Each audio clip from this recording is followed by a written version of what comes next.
Good afternoon. It is 4 p.m. here in South Korea. I am Arirang News, AI anchor, Ari. Multiple Israeli attacks struck Beirut's southern suburbs, one of which targeted Hezbollah's intelligence agency. The Israel Defense Forces said in a statement that they attacked Hezbollah's intelligence headquarters responsible for collecting information about Israel. At least 9 people were reported dead. Meanwhile, U.S. President Joe Biden, when asked whether he would support Israel striking Iran's oil facilities, said that his government was in discussions.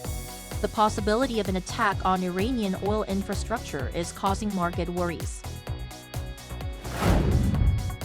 The Joint Chiefs of Staff said North Korea had launched what appeared to be trash-carrying balloons towards South Korea early Friday morning, just 2 days after sending more than 150 balloons. The military warned that the balloons may be headed towards northern Gyeonggi-do province and other parts of the Seoul capital area, calling on citizens to avoid touching them. Friday's launch marks the 24th time the regime has sent balloons since late May. The JCS warned that it would take stern military measures should the regime cross the line with its ongoing trash balloon campaign, or cause serious damage to the South Korean people. The Ukrainian military said on Thursday that it used American ATACMS ballistic missiles to strike a Russian Nebo-M radar station. The military did not state any details of the strike, including when it had taken place, but said that the destruction of the Nebo-M radar creates a favorable air corridor for the effective use of missile weapons.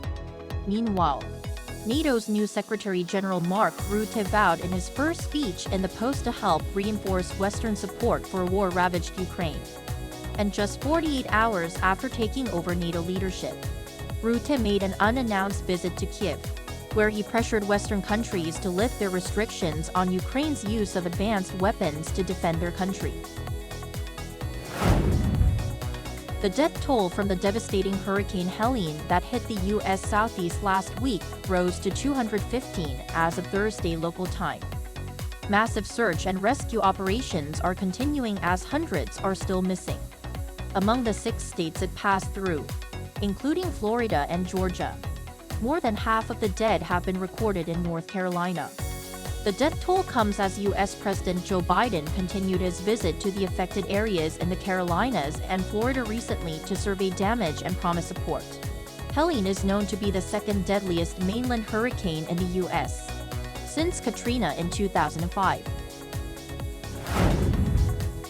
In the Democratic Republic of Congo, at least 78 people have died after a ferry on Lake Kivu capsized. The ferry was carrying 278 people when it capsized on Thursday morning local time, of which at least 58 people have been rescued, according to South Kivu's Governor Tangjak Purisi on Thursday. The death toll may increase, as he said that it'll take at least 3 days to get the exact numbers because not all the bodies have been found yet. The boat was traveling from Minova in South Kivu province to Goma in North Kivu province, but overloaded with passengers. It capsized and sank only some 100 meters away from its destination. Recently, many more are crossing Lake Kivu by boat to reach Goma to avoid land travel, as the region in the east of the country is prone to armed conflict between rebels and the Congolese government forces. While Thursday's Lake Kivu accident saw a high death toll, such incidents are commonplace in the Central African country, where overcrowded boats are often to blame. That is all for today. Thanks for watching.